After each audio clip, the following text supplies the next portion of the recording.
مولا میرے آقا تیرے قربان گیا، اور آہ وہ آنکھ کے ناکام تمنا ہی رہی، آہ وہ آنکھ کے ناکام تمنا ہی رہی، ہائے وہ دل جو تیرے در سے پر ارمان گیا، اور دل ہے وہ دل جو تیری یاد سے معمور رہا، دل ہے وہ دل جو تیری یاد سے معمور رہا، سر ہے وہ سر جو تیرے قدموں پہ قربان گیا، اور انہیں جانا انہیں مانا نہ رکھا غیر سے کام، انہیں جانا انہیں مانا نہ رکھا غیر سے کام، للہ الحمد میں دنیا سے مسلمان گیا، للہ الحمد میں دنیا سے مسلمان گیا۔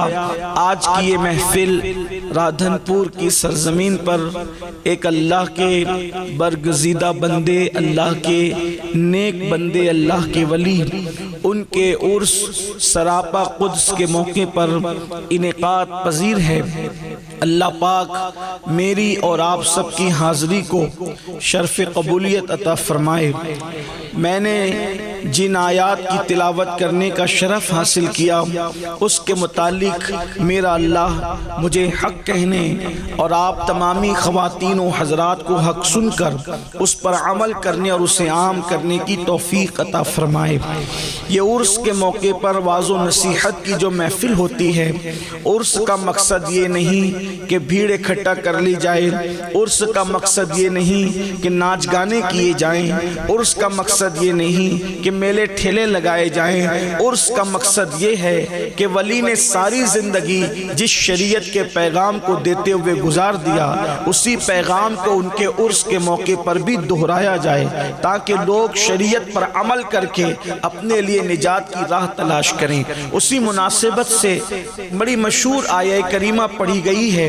اللہ تبارک و تعالیٰ کے نیک بندوں نے اس پر بڑی گفتگو کی، بڑی باتیں کی، لیکن آج آپ کے سامنے اس آیہ کریمہ کے ضمن میں موجودہ حالات کے تناظر میں ایک بات آپ سے کہنا چاہتا ہوں۔ اس وقت پوری دنیا کے اندر جو ہاہاکار مچا ہوا ہے، آپ لوگ چونکہ الیکٹرانک میڈیا، پرنٹ میڈیا سے جڑے ہوئے ہیں، انٹرنیٹ کا ایک جنگل ہے جس نے اپنی لپیٹ میں کیا نیک کیا بد سب کو لے رکھا ہے، اور سب لوگ انٹرنیٹ کے ذریعے سے دنیا کو مٹھی میں کیے ہوئے ہیں۔ اکثر میرے نوجوان جو یہاں موجود ہیں ان کو بھی خبر ہوگا، جو نوجوان بہنیں ان کو بھی پتا ہوگا کہ وہ لوگ سب لوگ بڑے بڑے مفکرین، بڑے بڑے اسکالرز، بڑے بڑے دانشور یہ بات کہہ رہے ہیں کہ دنیا تیسری عالمی جنگ کی طرف جا رہی ہے۔ اسی طرح کوئی یہ کہتا ہے کہ دجال کے آنے کا وقت قریب آ گیا ہے، کوئی کچھ کہتا ہے، کوئی کچھ کہتا ہے۔ جو بھی معاملات ہوں، لیکن زمینی حقائق یہ ہیں کہ پوری دنیا کے اندر کسی بھی ملک میں آپ چلے جائیں، کسی بھی ملک کا آپ تذکرہ کریں، صرف ایک دو ممالک کی بات نہیں کرتا بلکہ پوری دنیا کے ممالک کی بات کرتا ہوں، کہیں پر بھی مسلمان آپ کو خوش نظر نہیں آئے گا۔ جہاں پر مسلمانوں کی حکومتیں ہیں وہاں بھی کچھ نہ کچھ مسائل مسلم امہ کے ساتھ ہیں۔ مثال کے طور پر اگر کہیں پر ظالم حکمران مسلمانوں کے گھر جلا رہے ہیں تو کہیں پر مسلمان بھوکمری کا شکار بھی تو ہے۔ اللہ اکبر، ایسا ضروری نہیں ہے کہ سارے صدمے مسلمانوں کو حکمرانوں کی وجہ سے ہے۔ کہیں حکمران فرعون بن گئے، کہیں حکمران نمرود بن گئے، کہیں حکمران بخت نصر بن گئے، کہیں حکمران شداد اور قارون بن گئے، اور کسی کا گھر توڑ رہے ہیں، کسی کا گھر جلا رہے ہیں، کسی کو صدمے پہنچا رہے ہیں، کسی کو دکھ پہنچا رہے ہیں۔ اسی طرح سے کہیں پر مسلمان بھوک سے بے چین ہے، ننھے ننھے بچے بھوک کی وجہ سے تڑپ رہے ہیں، سسک رہے ہیں۔ کسی علاقے میں، کسی ملک میں عورتوں کی آبرو سے کھیل کھیلا جا رہا ہے، کئی بچوں کو یتیم کیا جا رہا ہے، کئی عورتوں کی آبرو لوٹی جا رہی ہے، ان کی گود کو خالی کیا جا رہا ہے۔ یہ کسی ایک دو ملک کی داستان نہیں، یہ دنیا کے تمام ممالک کا حال ہے، کہیں کم کہیں زیادہ۔ پوری دنیا کے اندر مسلم امہ بے چین ہے، سسک رہی ہے، تڑپ رہی ہے، بے قرار ہے۔ یقیناً جن لوگوں کو خود کی خبر نہیں ان کو عالم کی خبر کیا ہوگی، لیکن یہ حقائق ہیں۔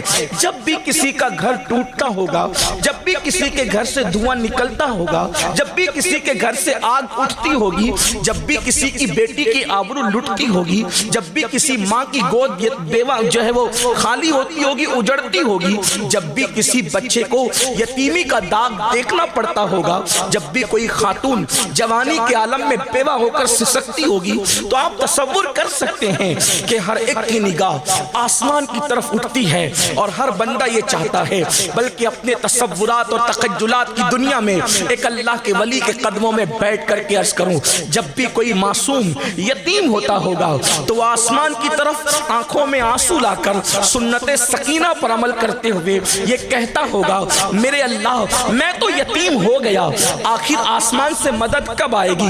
اس لیے کہ تو مددگار ہے نا مسلمانوں کا، تو مددگار ہے نا مومنوں کا، آسمان سے تو مسلمانوں کی مدد کو کب نازل کرے گا؟ مدینہ منورہ سے مدد کے قافلے کب اتریں گے؟ بدر و احد کے اندر جیسے فرشتے امداد کو آئے تھے، آج مسلمانوں کی تو امداد کب کرے گا؟ اللہ اکبر۔ یتیم ہوتا ہوا معصوم نگاہ اٹھا کر خدا کی مدد کا طالب ہے، کسی بیٹی کی لٹی ہوئی آبرو نگاہ اٹھا کر خدا کی امداد کی طالب ہے، خدا کی مدد کو طلب کر رہی ہے۔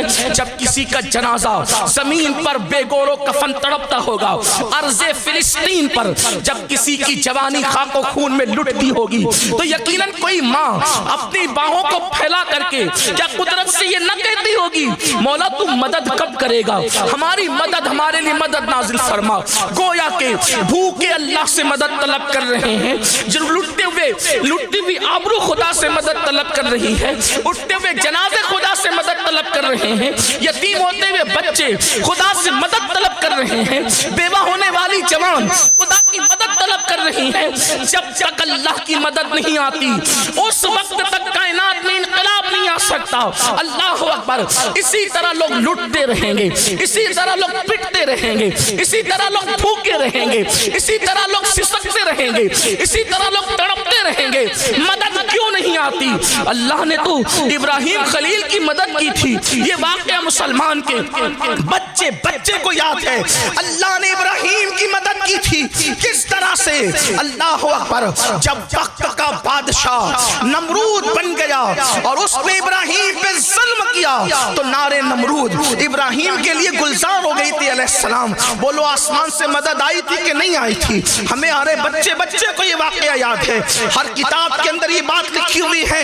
اللہ اکبر۔ ایوب علیہ السلام کے جسم میں آبلے پڑ گئے تھے، آسمان سے مدد آئی تھی کہ نہیں آئی تھی؟ پھر حضرت ایوب کو خدا نے نئی جوانی عطا کی تھی، نئی صحت عطا کی تھی، نئی طاقت عطا کی تھی، نئی قوت عطا کی تھی۔ یونس کو مچھلی کے پیٹ سے نکالنے کے لیے اللہ کی مدد آئی تھی کہ نہیں آئی تھی؟ حضرت موسیٰ کے لیے اور ان کی قوم کے لیے دریا میں رستے بنے تھے کہ نہیں بنے تھے؟ یہ سارے واقعات ہیں۔ یوسف علیہ السلام کو مصر کے قید خانے سے نکال کر مصر کا تاجدار اور بادشاہ بنایا گیا تھا کہ نہیں بنایا گیا تھا؟ یہ ساری چیزیں مسلمان کے بچے کو پتا ہے۔ ان واقعات کا انکار نہیں کیا جا سکتا، کیونکہ یہ واقعات کہ جو ہے وہ ان واقعات کا جو سرچشمہ ہے وہ قرآن مقدس ہے۔ اب انسان سوچتا ہے ہماری نئی نسل متزلزل ہے، یوسف کے لیے مدد آئی تھی، کہیں معاذ اللہ یہ صرف قصہ تو نہیں، یہ قصہ نہیں، یہ حقیقت ہے۔ ابراہیم کے لیے مدد آئی تھی، کیا یہ صرف قصہ یا حقیقت ہے؟ واللہ حقیقت ہے۔ اپنے قدموں کو متزلزل نہیں کرنا۔ پھر آج کیوں مدد نہیں آتی؟ امداد کے قافلے کیوں نہیں اترتے؟ 313 میدان میں ایک طرف تھے، 1000 کے مقابلے میں ڈٹے تھے، ہزاروں فرشتے آئے تھے کہ نہیں آئے تھے، اور 313 1000 پر غالب آ گئے تھے۔ یا اللہ آج بھی تو وہی ہے نا جو بدر میں تو تھا، آج بھی وہی ہے۔ تو گھٹنے بڑھنے سے پاک ہے، تیری شان ہے لا ضد لہ ولا مد لہ ولا مثل لہ ولا مثال۔ تو وہی تو ہے نا جو پتھروں کے اندر پھول پیدا کرتا ہے، تو وہی تو ہے نا کہ پہلے دن کا پہلی تاریخ کو چاند ہلال کی نظر میں چاند ہلال کی شکل میں نظر آتا ہے، اور 14ویں تاریخ کو وہی ننھا سا ہلال ناخون کی طرح دکھنے والا بدر کامل بن کر کے چمکتا ہے۔ وہ کون ہے جو ایک ننھے سے ہلال کو 14 دن کے اندر بدر کامل بنا دیتا ہے وہ رب محمد ہے، جس کا ہم کلمہ پڑھتے لا الہ الا اللہ اللہ اکبر، وہ وہی ہے الصمد لم یلد ولم یولد، وہ حی ہے، وہ قیوم ہے، وہ زندہ ہے، وہ شینک سے زیادہ قریب ہے، وہ ہر وقت ہمارے ساتھ ہے، ہوا ماکم اینما کنتم، تم جہاں کہیں ہو تمہارے ساتھ ہے، نحن اقرب الیہ من حبل الورید، جیسے وہ کل مدد کرنے کی طاقت رکھتا تھا آج بھی وہی طاقت ہے، وہی بادہ ہے، وہی جام ہے، وہی میخانہ ہے، وہی سرائی ہے، وہی سب کچھ ہے وہ، لیکن گردش ایام کی وجہ سے میں خار بدل چکے ہیں۔ اگر آج بھی ہو ابراہیم سا ایمان پیدا، اگر میں خار ابراہیم ہو جائے تو آج بھی کر سکتی ہے انداز گلستہ پیدا۔ میں خانہ توحید وہی ہے، لیکن کوئی بادہ ساگر کا متحمل تو آئے یوسف بن کر، تو وہ بھی مصر کے قید خانے سے نکل کر مصر کا تاجدار بنا دیا جائے۔ اللہ اکبر، اگر آج کوئی اسماعیل جیسا یقین کامل لے کر کے آئے تو آج بھی اسماعیل کی گردن پر چھری کام کرنے کے لیے تیار نہ ہو اور تم بافدیہ بن جائے۔ اللہ اکبر، اسی طرح سے اللہ کی مدد آتی رہے گی۔ آپ سوچتے مدد کیوں نہیں آتی؟ ہم بھوکے مدد کیوں نہیں آتی؟ ہم پیاسے مدد کیوں نہیں آتی؟ ہم غریب مدد کیوں نہیں آتی؟ ہم مر رہے مدد کیوں نہیں آتی؟ ہم لٹ رہے مدد کیوں نہیں آتی؟ ہم پٹ رہے مدد کیوں نہیں آتی؟ اللہ کے ولی کے قدموں میں بیٹھ کر قرآن کی روشنی میں آپ کو کہہ رہا ہوں، اللہ کی مدد ایسے نہیں آتی، اس کی کنڈیشن ہے، جو کنڈیشن پوری کر دے آج بھی مدد کو اترتے ہوئے دیکھ لو، آج بھی دیکھو، کیونکہ قرآن صرف حکایتوں کی کتاب نہیں، قرآن مقدس زندہ کتاب، زندہ خدا، زندہ نبی کی زندہ کتاب، زندہ مذہب کی زندہ کتاب۔ 1400 سال کے بعد بھی قرآن مقدس کے نزول کے بعد سے اب تک حالات بدلتے گئے، گردش ایام ہوتی گئی، لیکن قرآن کل بھی پورے آب و تاب کے ساتھ اپنے چیلنج کی مشعلے لے کر کے کھڑا تھا، اور آج بھی قرآن مقدس اسی شان کے ساتھ چیلنجوں کی مشعلے لے کر کے کھڑا ہے کوئی اس کا جواب لانے والا؟ اللہ اکبر، وَإِن كُنتُم فِي رَيْبٍ مِّمَّا نَزَّلْنَا عَلَىٰ عَبْدِنَا فَأْتُوا بِسُورَةٍ مِّن مِّثْلِهِ وَادْعُوا شُهَدَاءَكُم مِّن دُونِ اللَّهِ إِن كُنتُم صَادِقِينَ۔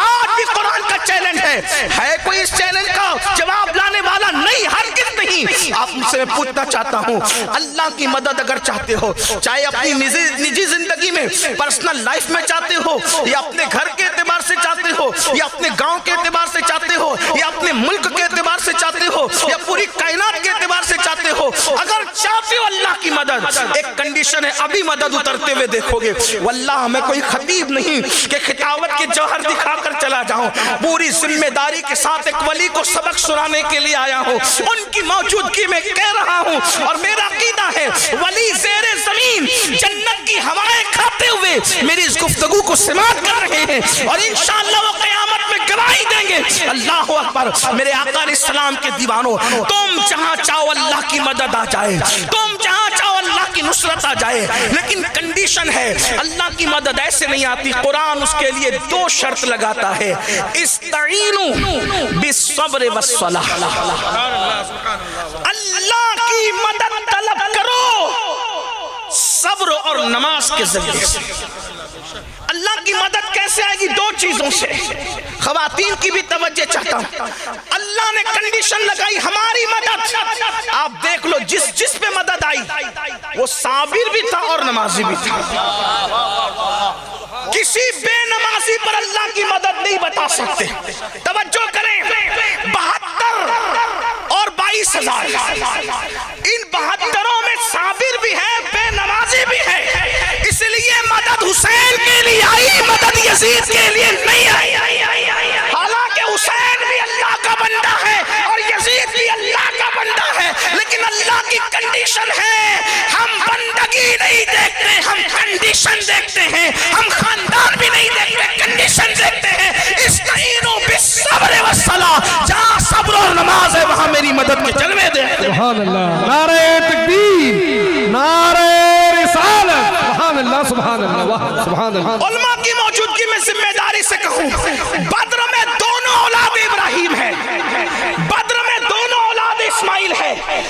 ابو جہل کا شجرہ نسب بھی ابراہیم علیہ السلام سے جا کے ملتا ہے، اگرچہ ظاہری میں حالانکہ کفر و نسبتیں کاٹ دیتی ہے، کفر کی نسبتیں کفر نسبت کاٹ دیتی ہے لیس من اہلک کہہ کر، لیکن شجرہ تو تھا نا، انہیں تو یہ غرور تھا کہ اولاد ابراہیم ہم متولی کعبہ ہے.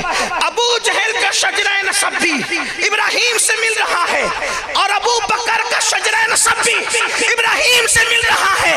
ابو جہل کو مدد نہ آئی، ابو بکر کو مدد آئی، اس لیے کہ ابو بکر صابر بھی تھے، ابو بکر نمازی بھی تھے.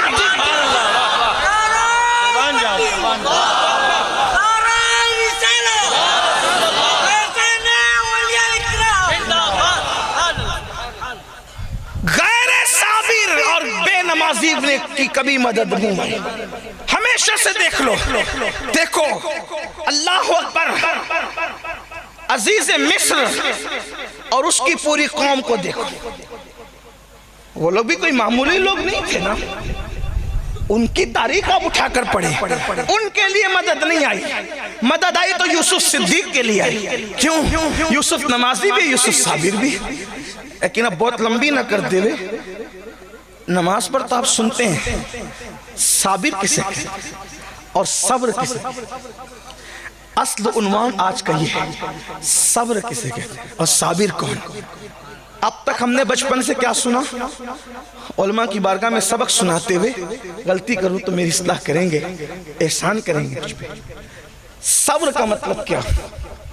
اب تک بچپن سے ہی سنا، ابا مر گئے نہ رونا صبر کرو، بیٹا مر گیا نہ رونا صبر کرو.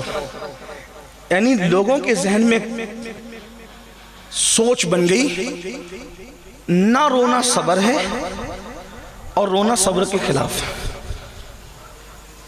تو جو لوگ سخت دل لوگ ہیں یا جو لوگ محبتی سے آری ہے، جن پر رشتوں کو نبھانا بھاری ہے، جب کوئی مرتا ہے ان کی آنکھ میں کبھی آنسو نہیں آتے، تو کیا وہ صابر لوگ ہیں؟ اور ان اللہ مع الصابرین ان کے لیے جو باپ کا جنازہ پڑھنے بھی نہیں آتے، اگر آتے ہیں تو ہاتھ بند کر کے کھڑے رہتے ہیں، ہم ناپاک پڑھ نہیں سکتے، وہ صابر لوگ ہیں. مولوی رو رہا ہے بیچارہ باپ کی میت پہ، کا یہ بے صبرہ ہے، اور شرابی آنکھیں تان کر کے کھڑا ہے، دیکھو کتنے صبر کے ساتھ کھڑا. وہ صبر کے ساتھ نہیں، وہ تو سوچا ہے بڈھا مر گیا اچھا ہوا تاکہ میرے راستے کی رکاوٹ گئی، باپ مرا اچھا ہوا تاکہ مجھے حصہ ملنا ہے. بڑی معذرت کے ساتھ رونا صبر کے خلاف نہیں، رونے سے رکنا صبر نہیں. اگر رونا صبر کے خلاف ہوتا اس حدیث کا جواب آپ کہاں سے لائیں گے کہ میت پر تو رسول اللہ خود بھی روئے ہیں، میت پر حضور خود بھی روئے ہیں، اور پوچھا گیا تو حضور نے فرمایا یہ صبر کے خلاف نہیں ہے، یہ تو نشانی محبت ہے. رونا بے صبری نہیں ہے، رونا تو محبت کی نشانی ہے. کہاں کہاں بتاؤں کہاں روئے؟ اماں خدیجہ کا جنازہ ہے، رو رہے ہیں. حضرت ابراہیم کو دفن کرنے رو رہے ہیں. حضرت ابراہیم کے موقع پر تو لوگوں نے پوچھ لیا یہ ابراہیم ابن محمد حضور علیہ السلام کے سب سے کم سن صاحبزادے، آخری صاحبزادے جو حضرت ماریہ قبطیہ سے پیدا ہوئے، ان کا وصال ہوا تو حضور دفن کرتے ہوئے رو رہے، خاموش آنسو جاری. حضور آپ نے تو منع کیا رونے سے، آپ رو رہے ہیں. فرمایا یہ رونا منع نہیں، یہ تو محبت کی نشانی ہے. کہ کوئی جدا ہو رہا ہے، کوئی دل کا پھل ٹوٹ رہا ہے، کسی کی گود خالی ہو رہی ہے، کسی کی گود اجڑ رہی ہے، کسی کے جانے سے تانے کا ذریعہ کچھ بن رہا ہے نا. تو یہ رونا صبر کے خلاف نہیں، محبت کی نشانی. حضور روئے، ماں خدیجہ کے جنازے پر روئے، حضرت ابراہیم کے وصال پر روئے، اسی طریقے سے حضرت حمزہ کے جنازے پر روئے، اسی طریقے سے حضرت اسود کے جنازے پر روئے، حضرت شہدائے احد کے جنازے پر روئے. حضور علیہ السلام آنکھوں سے آنسو جاری ہے، حتیٰ کہ بعد وصال بھی حضور امام حسین کی شہادت پر روئے. اٹھا کر کے سیاہ کو دیکھیں، دن بھر خون جمع کر رہے ہیں، آنکھ سے آنسو جاری ہے. حضرت ابن عباس نے جو خواب دیکھا تو اب تک ہم نے سمجھا کہ رونا صبر کے خلاف ہے، نہ رونا یہ صبر ہے. نہ، ہم صبر کے مفہوم کو شاید ہم نے کہیں نہ کہیں چینج کیا. رونے نہ رونے کا تعلق صبر سے نہیں ہے. صبر کا مطلب ہوتا ہے رکنے یا روکنے کے. صبر کہتے ہیں رکنے یا روکنے کے. تو صبر کا جو اصل مفہوم ہے وہ ہے اس سے رکنا جس سے اللہ نے روک دیا. اب صبر کیا ہوا؟ اس سے رکنا جس سے اللہ نے. اب میت پہ کیا کہتے ہیں؟ صبر کر. مطلب رونے سے نہیں روکا جا رہا ہے. میت کے موقع پر لوگ روتے روتے اس کی خوبیاں بنا کر کے بیان کر کر کے نوحہ کرتے ہیں. تو اللہ نے فرمایا مجھے غم کے موقع پر سب سے زیادہ جو آواز بری لگتی ہے وہ نوحے اور ماتم کی آواز ہے, اور خوشی کے موقع پہ ڈھول اور تالی کی آواز مجھے بری لگتی ہے.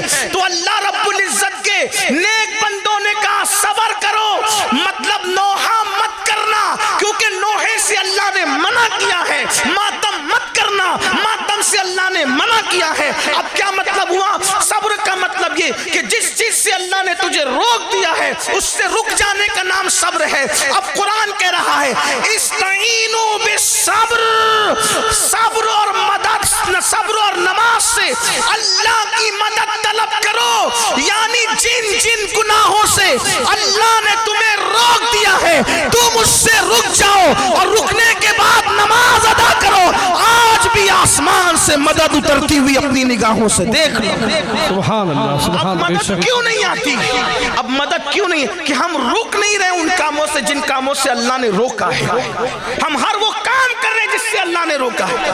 واللہ کوئی بلڈوزر میں اتنی نوک نہیں کہ تیرے گھر کی دیوار کو چھو سکے. بس تو نے ایک کام کرنا ہے کہ اللہ نے جو حرام کیا ہے تو اس سے رک کر کے دیکھ, اور پھر خدا کے گھر کو سجدے سے آباد کر کے دیکھ. تیرا گھر اجاڑنے والے خود تیرا گھر بنانے پر مجبور ہو جائیں گے. ہائے آیا فتنہ تاتار کے افسانے سے آسمان مل گئے کعبے کو صنم کھانے. نعرہ تکبیر, نعرہ رسالت, مذہب اسلام. سبحان اللہ, سبحان اللہ. واہ واہ واہ. کسی حکومت کی تلوار میں اتنی طاقت نہیں کہ تیری گردن کا, بس تو حرام سے رک جا. لیکن مسلمان تو جب تک زنا کے اڈے آباد کرتا رہے گا, جب تک تو حرام کھاتا رہے گا, جب تک تو عورتوں پر پاپ کی نظر ڈالتا رہے گا, جب تک تو ناپاک گھومتا رہے گا, جب تک تو کھڑے ہو کر پیشاب کرتا رہے گا, جب تک تو ان علماء ربانیین نائب رسول سے بغض اور حسد کرتا رہے گا. اللہ اکبر. جب تک تو اپنے ماں باپ کو بے حرمتی کی نظر سے دیکھے گا, ان کو چلائے گا, ان پر چیخے گا, ان کی بے ادبی کرے گا, ان کی بے حرمتی کرے گا. ہاں اپنی جوانی کے غرور کے اندر, اپنی جوانی کے نشے میں تیرا نام عبد الرحمن, عبد السلام, عبد المصطفیٰ تو ہوگا, لیکن تیرا کردار مسلمانوں جیسا نہیں. تو صبح کر رہا ہے مشرکوں کی طرح, یہود اور نصارہ کی طرح, تو چہرہ بنا رہا ہے یہود اور نصارہ کی طرح. تیرا حال یہ ہے کہ تجھے فلم میں بیٹھنے کے لیے 3 گھنٹے تھکن نہیں ہوتی, لیکن 10 منٹ تو مسجد میں نہیں بیٹھ سکتا. ہاں تیرا حال یہ ہے کہ تیرے گھر کی بیٹی مشرکوں کی, یہود و نصارہ کی بیٹیوں کی طرح بازاروں میں بے پردہ گھوم رہی ہے. تیرے گھر کی شادیوں میں ڈی جے بج رہا ہے, تیرے گھر کے آنگن کے اندر ڈھول بج رہا ہے, تیرے کانوں میں ایئر فون لگا ہے, اور تو پوری رات کبھی فلم دیکھ رہا ہے, کبھی گانے سن رہا ہے, کبھی گندی فلم دیکھ رہا ہے, کبھی ننگا ناچ دیکھ رہا ہے. اللہ کی مدد کب آئے گی؟ بلکہ جب قوم اللہ کی نافرمان ہوتی ہے تو پھر اللہ رب العزت کافروں کو خود کھڑا کرتا ہے, اٹھو مارو ان کا فاسقوں کو. میں ایسے نہیں کہہ رہا ہوں. ہلاکو اور چنگیز خان کا نام سنا ہے. اس دور کا کوئی ظالم ہلاکو چنگیز کے برابر ہے, سوچ بھی نہیں سکتے. ہلاکو اور چنگیز, ان کے بارے میں آپ سوچ نہیں سکتے.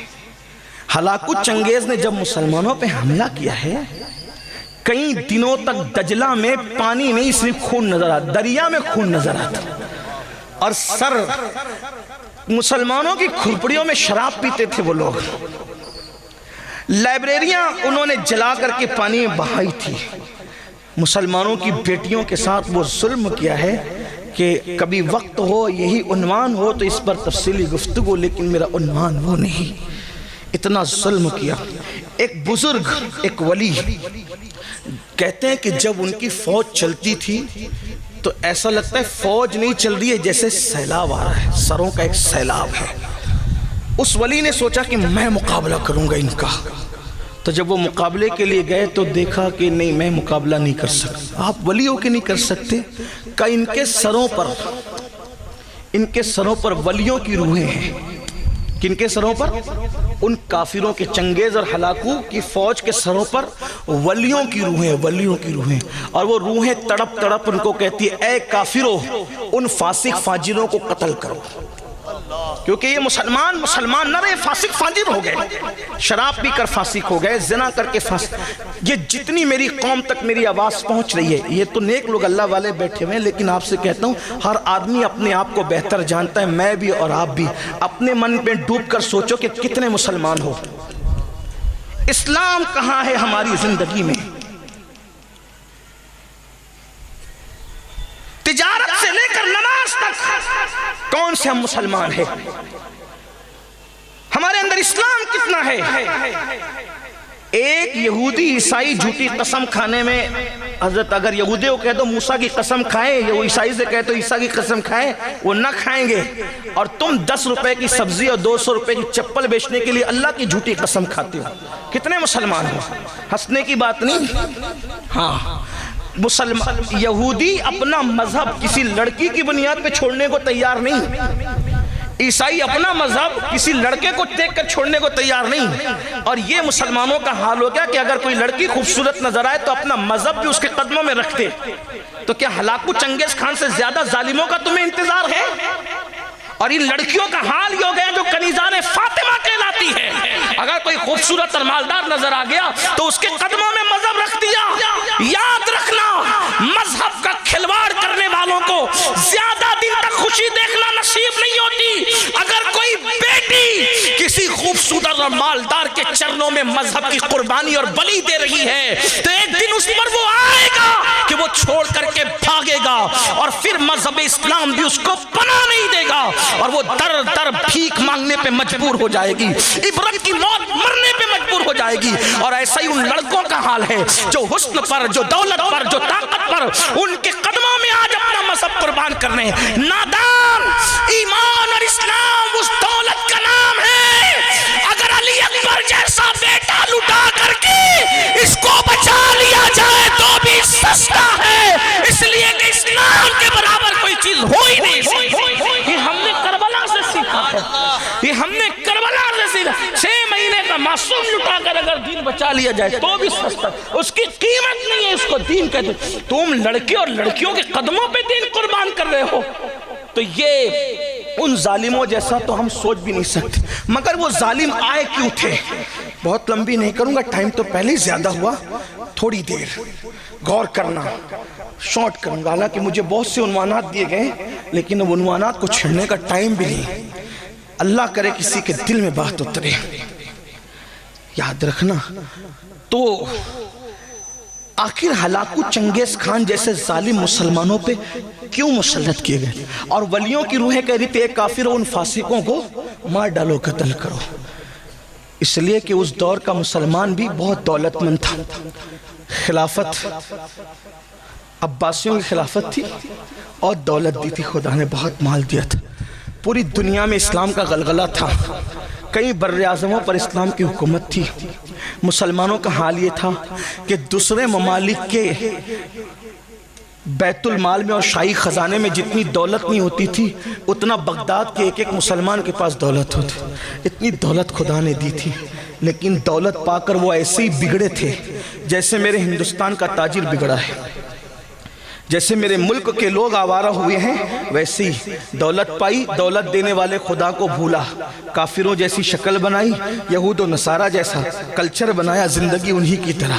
ہاں، مسلمان کہلاتا تھا جب تک غریب تھا، آستانوں پر جا کر کے بھیک مانگتا تھا، مسجدوں میں آ کر کے پیشانی رگڑتا تھا۔ جب سے دولت ملی ہے دوسروں کے ساتھ اٹھنا بیٹھنا شروع کیا، اب چربی چڑھی ہے تو اسلام کا مذاق اڑا کے کہتا ہے یار یہ حلالہ کا تصور میرے سمجھ میں نہیں آتا، ذرا مولویوں کو سوچنا چاہیے۔ اور تو سوچے گا جس قانون کو میرے اللہ نے عطا کیا اس کے بارے میں تو سوچے گا، تیری اتنی اوقات ہے، اس لیے کہ مذہب کہتے اس کو ہیں جہاں عقل اتار کر کے داخل ہوا جاتا ہے، اور تجھے کیا پتا خدا کی حکمتیں کیا ہے، آ بیٹھ کر بات کر تب تجھے پتا چلے۔ جو تیرے سماج میں رائج ہے اسلام اس حلالے کی تائید نہیں کرتا جو حدیث میں وہ اتنا خوبصورت ہے، اگر اس کا کانسیپٹ پیش کر دیا جائے تو آج بھی چنگیزی اور ہلاکوں کے دیوانے اسلام کے دامن میں پناہ لینے پر مجبور ہو جائے۔ لیکن تو نے پڑھا ہی نہیں، دین نہیں پڑھا، دھرم نہیں پڑھا، مذہب نہیں پڑھا، مسلک نہیں پڑھا۔ اللہ اکبر، تیرا حال تو یہ ہے میرے بھائی کہ تیرا غسل بھی 3 بچے پیدا ہونے کے بعد درست نہ ہو سکا۔ جس کو غسل کرتے نہ آیا 3 بچوں کی پیدائش کے بعد بھی، وہ قوم عزت پائے گی؟ وہ کب محمود غزنوی بنے گی؟ اس قوم کو فاروق اعظم کی طرح اقتدار ملے گا؟ نہیں، ایسا نہیں ہو سکتا۔ ہماری خواہش کیا ہے؟ اچھے کپڑے پہنو، عزت ملے گی، اچھا موبائل استعمال کرو، عزت ملے گی، اچھی گاڑیوں میں گھومو، عزت ملے گی۔ نادان ہو، اچھے کپڑے پہننے سے کبھی منع نہیں کرتا، میں تو کہتا ہوں پہنو، اس لیے کہ دوسروں کے درمیان جینا ہے، پہنو۔ اچھے جوتے پہنو، لوگوں کے درمیان جینا ہے، پہنو۔ آپ کہیں گے آپ یہ کہاں سے لاتے ہو؟ میں نے کہا میں دین سے ادھر ادھر ہٹنے کو تیار نہیں، میرے دین میں سب موجود، ہمارے مذہب اسلام میں سب موجود ہے۔ ایک مرتبہ امام موسیٰ کاظم نے بڑے مہنگے جوتے پہنے، اور بڑے مہنگے جوتے پہن کر جب بادشاہ نے بلایا تو اس کے دربار میں انہی جوتوں کے ساتھ گئے۔ بادشاہ کا نام تو نہیں لیتا، بادشاہ نے چڑھ کر کہا آل رسول ہو، سید ہو، اتنے مہنگے جوتے پہن کے آتے ہو، نبی کی اولاد ہے۔ ہنس کے کہتے ہیں اسی لیے اتنے مہنگے پہنتے ہیں کہ تم جیسے دنیا داروں کی نظر ہمارے جوتوں پر رہے، ہمارے چہرے تک پہنچنے لگے، بس ہمارے جوتے ہی دیکھتے رہو، ہمارے چہرے تک نوبت ہی نہ آئے۔ تو ایسے جوتے پہنو کہ لوگ تمہارے جوتے پر ہی نظر رکھے، چہرے تک ان کی اوقات بھی نہیں ہے۔ ہاں، میں منع نہیں کر رہا ہوں، لیکن موسیٰ کاظم جیسا چہرہ تو بنا، تو نے تو چہرہ یہود و نصارہ کی طرح بنا رکھا ہے۔